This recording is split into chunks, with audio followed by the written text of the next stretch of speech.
If you're below the age of, say, 20, 22, then you can get rich so easily. And it doesn't matter what you do, it doesn't matter where you're at in life right now. There's such a clear path to you getting rich, and I want to tell you about it. I'm 25 right now. Like I mentioned, I am by no means rich. I would say I'm comfortable. I did buy my first house in August. I live alone. I have done decently enough with myself. I don't make a crazy amount of money. I just learned this at 23 and was really disciplined with my money since then. But if I had known this information when I was 16, 17, I would have been at this point in my life, I could have been rich. Rich for my age and basically set up to be rich and comfortable for the rest of my life. And I don't feel that way now. Right now, I feel, comfortable. I don't have a ton of monetary stress. I have an emergency fund just in case something pops up, an emergency. But I do still have to think about money a lot and still continue to be smart with my money. And I wish I was in a spot where I really didn't have to worry about that so much. And so, if you are under the age, like I said, of about 22, here's what you should do. Now, I don't know if you plan to go to college. I don't know if you plan to go right into work, but here's what I'll say. I went to college on a full ride, full tuition paid for. All I had to pay was my housing, my food, those types of things. I came out of college with a pretty small amount of debt, so I didn't get ridden with all of those giant student loans that a lot of people are taking on, especially if you're taking on a private student loan where, the interest rate's not going to be necessarily that 4%. I've seen student loans up to like 7%, which is crazy to me, especially since they don't go away in bankruptcy. So no matter what happens in life, those are going to be stuck with you. But I wasted the opportunity cost of making money at 18. And if I had started making money at 18, I mean, I would be in a phenomenal spot right now. And if I had obviously had the financial literacy that I do today. But regardless, my advice for getting rich, and this is going to sound really stupid, is bear down. Don't spend any money that you don't have to. I don't mean don't live your life. I know that you're going to sometimes go out for food. You're going to do certain things with your friends, do certain things maybe with a girlfriend, which is going to cost you money. But that's another thing that I will touch on later. But you just need to think of it as a race, and you need to be racing your way to the number is really open ended here that I could say, but I'm going to go ahead and say $50,000. If you can get to $50,000 at 21, 22, even 23, you're going to be in phenomenal shape moving forward because, of course, of investing. And I'm not talking about, you don't need to know it a lot. You don't need any prior education on how to invest. It's all out there on YouTube. I mean, you can learn everything you need to know about investing in 30 minutes, and I'll try and touch on as much as possible in this video. But all you really need to do is go into a broad market ETF and you're going to be set.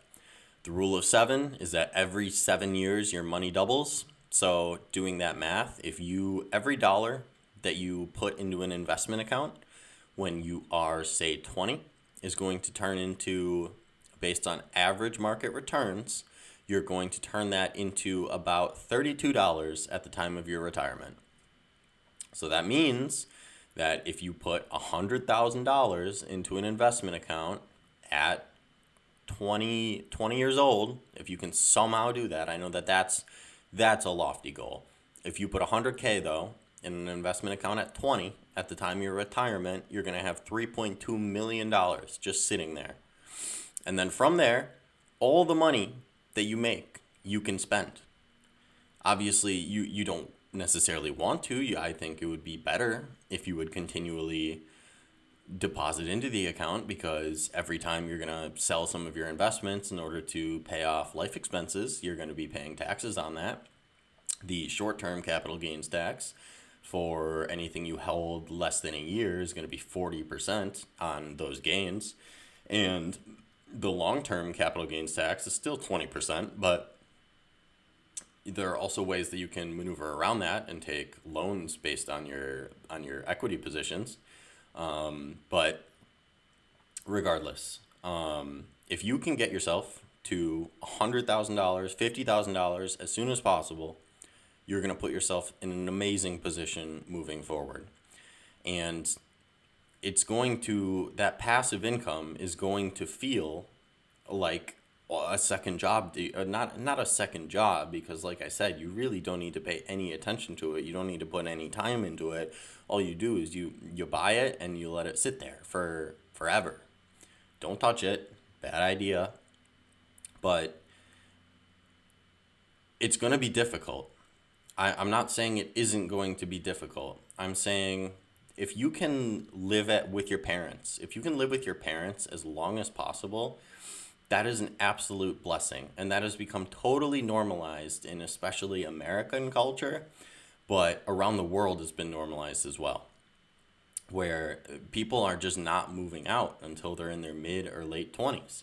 And people talk about, the birth rate declining and the frequency of marriage declining. And I think that's the biggest factor to it, along with, of course, there are cultural factors when it comes to, I would personally say, how the modern woman is, because not that it's a bad thing that women aren't dependent on men, but so many women nowadays are just completely focused on career and will put your family on the back burner. And so that's the type of woman that a lot of men are choosing not to marry nowadays, and there's huge divorce rates when it comes to those types of women. But regardless, live with your parents. There's no shame in it. There's no shame in, your buddies at 20, 22 might have their own apartments and they might be having people over, partying, doing different things like that. And you're going to feel totally left out. You're going to feel ostracized. You might feel like a loser for living at your parents.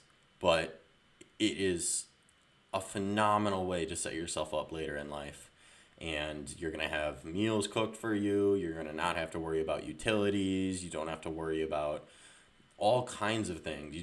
It's just live with your parents as long as you can, if you can. I understand that not everyone's home situation is the same, and some people are going to have an environment where they don't feel comfortable. Maybe they don't feel safe. Maybe it's just really draining on their mental health. And in that case, do what you have to do. But if you do have to move out, live way beneath your means, by all means necessary. That means finding an apartment that has maybe $600 a month rent. Try and only spend, if you can spend $7,200 a year on rent, that means that, you could not be making the most money. You could be making, let's say, on the way low end, like let's say you have a $40,000 gross job. So that means after taxes, maybe you're bringing home $32,000. I forget what the tax rate is at that level. It might only be 15%.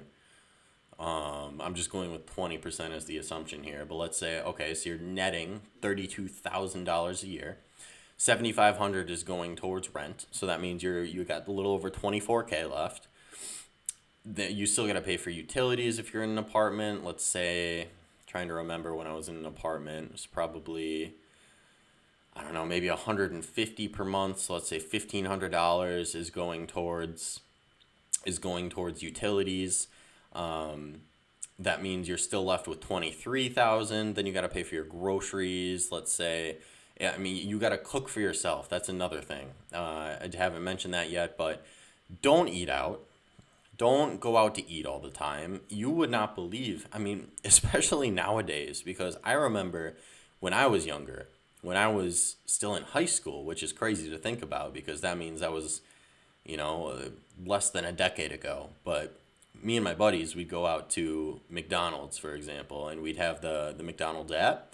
And on that app, there were all kind of deals where it was like order a medium fry and get a free Big Mac with it. Not even kidding. I promise you that was a thing.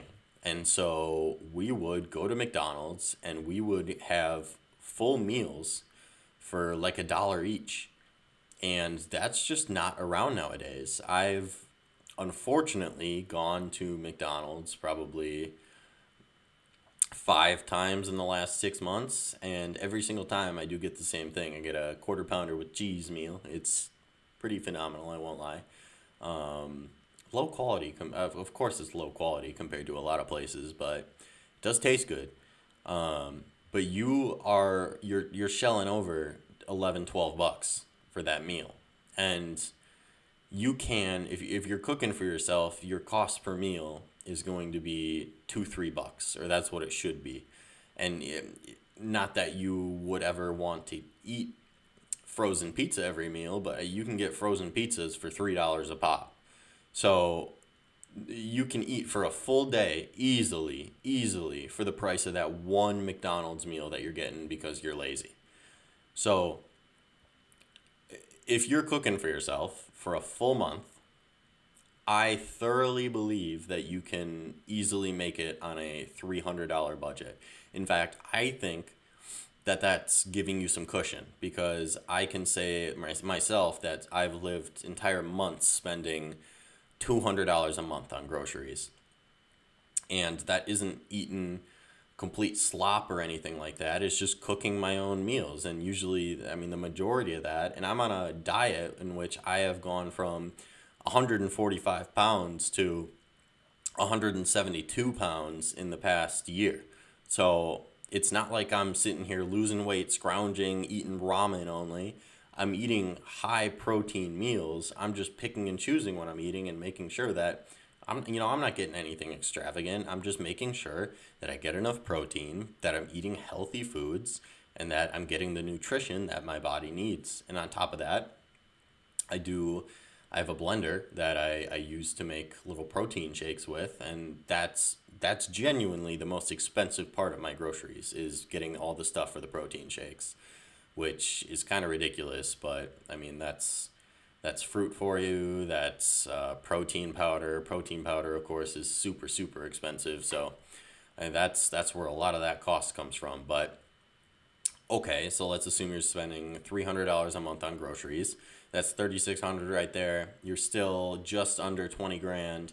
And then I don't know, say you're spending, if you're being really frugal, if you're being conscious with your money decisions, I'll give you a $200 a month budget on fun. And that's, again, I wanted to say 100 right there, but I just don't think that's realistic. And maybe that's just a me thing, because I really like golfing, and golfing is not a cheap hobby. And I know some of you out there are going to have some pretty expensive hobbies as well. So $200 a month. So take 2,400 out, you were at around 19.5, then you're at 17 grand. So from there, let's say $1,000 in miscellaneous expenses throughout the year. That's just things that you're gonna buy to around the apartment, things that you want, a blanket here and there, a new pillow, various cooking utensils and such. There's going to be things which pop up. I can't think of them off the top of my head, but that leaves you 16 grand that you can be putting away. In which case, if you're doing this at 20 years old, you can have 50 grand at 23.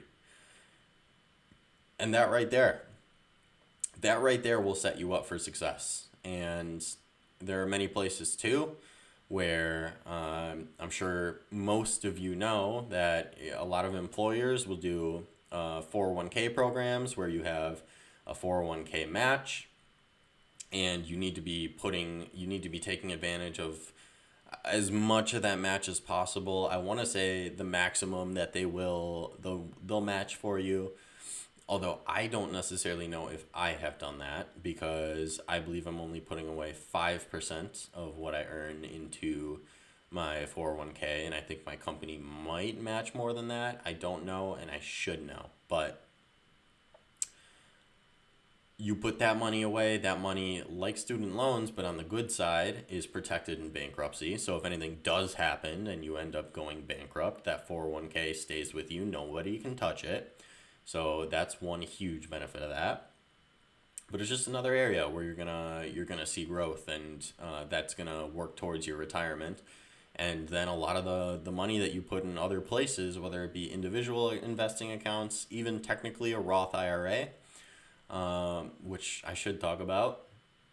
That's all money that you can then theoretically spend. I mean, if you have enough in your 401k that you're going to be able to fully retire off just your 401k, then that other money is for you to use when you're younger and to do fun things with. But you need to be doing everything you can to get to that number. You need to be doing everything you can to get to that 50K. You need to be frugal. You need to live below your means. You need to understand that just looking poor for a little bit. Don't be buying new clothes. Don't be buying the latest things that are out. Don't be buying any stupid trendy things. No Labubus, none of that stuff. And you're going to put yourself in a wonderful position moving forward.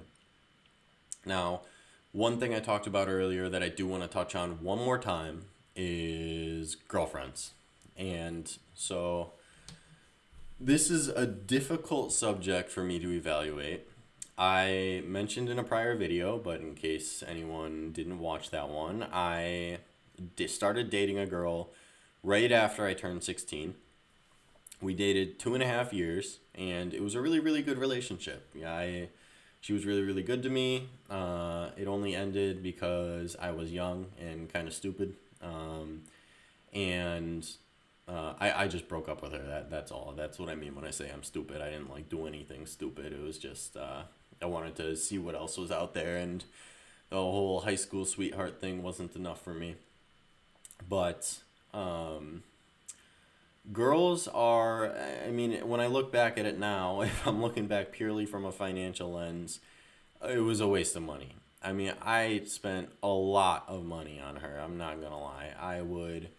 I've also mentioned before that I'm a pretty traditional man, and that's just how I was raised. And so even in that relationship, I mean, I was working all kinds of jobs. I've worked as a cashier at Pick and Save. I've been a server at restaurants. I've made sandwiches at a sub shop. I've done all kinds of different jobs, and all that low income, all that money, not all of it went towards her, but a lot of it went towards her and all the fun things that we would do. And so I would just say live your life, but just be smart about it. I shouldn't have spent that much money on her. And realistically, I mean, she would have been fine. We would have had a fine relationship if we just saved our money a little bit more. Or I guess just me, I saved my money a little bit more. It's not like she would have loved me less. It's not like things would have been a whole lot different. It's just we wouldn't have all the cool experiences that we did end up having. Um, but you're young, you're dumb, you're in love, you think that this girl is for sure going to be my forever, and so you splurge on her. And so, I mean, I'm not going to ostracize anyone for doing that. I will say that I think it's not, that relationship wasn't something I regret, and I don't even know if I could say I regret spending that money on her. I would just say I feel like I regret spending so much money on her, if that makes sense. I think it just could have been toned down a little bit. I could have recognized that, hey, we're 16, 17, 18. You know, we can relax a little bit, and it's not like I'm committing to a forever partner right now. I wouldn't get married under the age of, say, 22. I mean, I went to college, so I had no thoughts of ever getting married before I finished school. But I would not, in any circumstance, I don't think, get married under 22. And that's just my own personal rule. I know some people who have gotten married earlier than that, and they're very happy. I know some people who have much later timelines than I do. So, girls, be smart about it, have fun. I mean, that experience is really good for later in life. It's just good to, at a young age, build up that confidence, understand what it's like to be a boyfriend, and experience everything a relationship has to offer. And the last thing then, I think the last thing that I want to talk about is a Roth IRA. And a Roth IRA is a legitimate cheat code for money.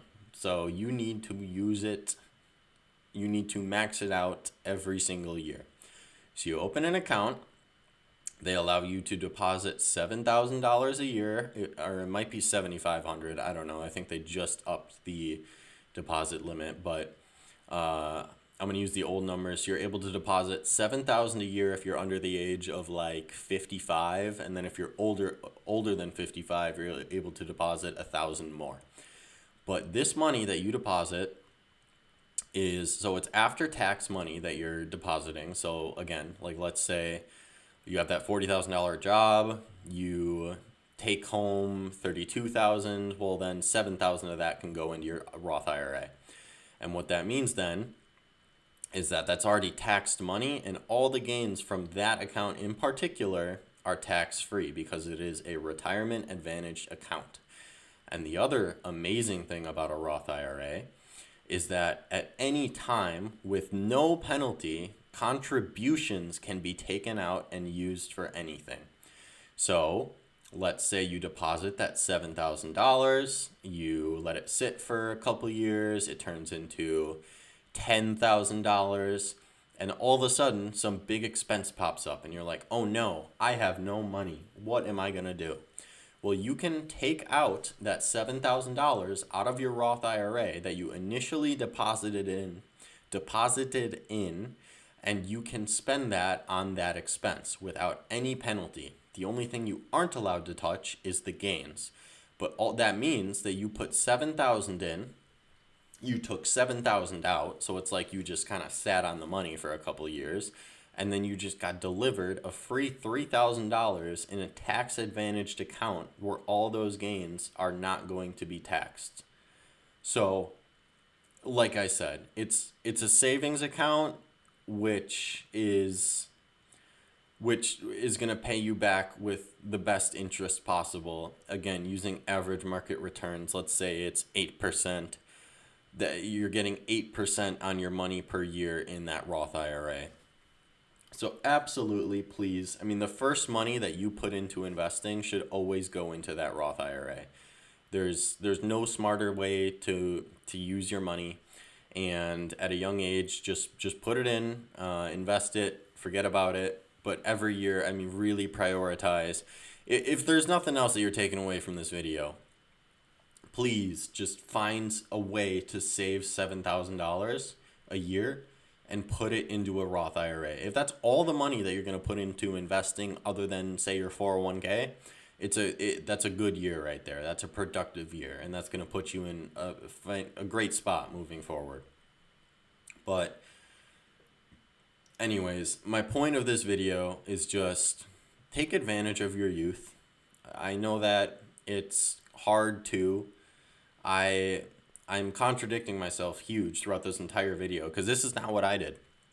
Like I said, I mean, I had a personal financial literacy class in high school, and of course I didn't take that seriously, and I didn't really listen. I was just going through the motions to get the grade. But if I really grasped how quickly money compounds, I would be in such a good spot in comparison to what I am. But I made those sacrifices. I was blessed enough to be able to live at home for a long time, and it sucked. I didn't date the entire time that I lived at home because I didn't feel like it was possible. I made a lot of sacrifices in terms of what I would do. I was really living a boring life for a couple of years, but it's allowed myself to be in a pretty decent spot myself, and I am proud of what I did, and I'm gonna use the knowledge that I've acquired now to get myself in the best spot that I can possibly be moving forward. Well then, I was gonna end it right here, but I guess one more really, really quick thing is that if you're smart, if you have the money to do it, take advantage of credit cards as well. Credit cards are a wonderful tool that you can use, but I just know that a lot of people are straight up incapable of using them in an intelligent way. And if you just have a credit card, my dad, I'm going off on a little tangent here, but my dad was really bad with credit cards, and so he dissuaded me big time from ever getting one. He never explained anything to me. He never got one for me, and in fact, I had to, like, my junior or senior year in college, so I'm like 21 or 22 at this point, go out of my way to go and get a credit card because I was like, okay, I understand how these work, but I've just been scared of it this whole time because my dad never helped me with it. But if you can treat it like, I don't want to say a debit card because it's not the same thing whatsoever. You just need to understand that if you're not going to have the money at the end of the month, when the statement posts, when the statement balance is there, then you cannot spend that money. But with that, if you get credit cards, start building your credit, then you'll start being able to get approved for certain cards which have wonderful deals with them. Like, for example, there are lots of cards where, say, spend $4,000 in the first 3 months that you have it, and you get $1,000 kickback. And that's just free money right there for you. And the credit card companies make a killing. They make a lot of money off of people that don't know how to use credit cards because they sit there, they build up big balances, they don't pay, they just pay minimum payments, they let interest accrue like crazy. But if you know how to use credit cards, if you're always paying them off on time, sitting there building credit, not only do you get the 3% cash back on all your purchases, which is, again, just free money, but you can also get those initial deals where you spend a certain amount, get a big kickback. So these are all the things that I wish I did younger. And if you are young, there's a super easy way to get rich. And it doesn't matter what you do. It doesn't matter how you're making your money. It really doesn't. Obviously, it'll be a lot quicker if you're making more, but it doesn't really matter how much you're making as long as you're living beneath your means for a couple of years and racing your way to having a nice portfolio. Have a great rest of your day.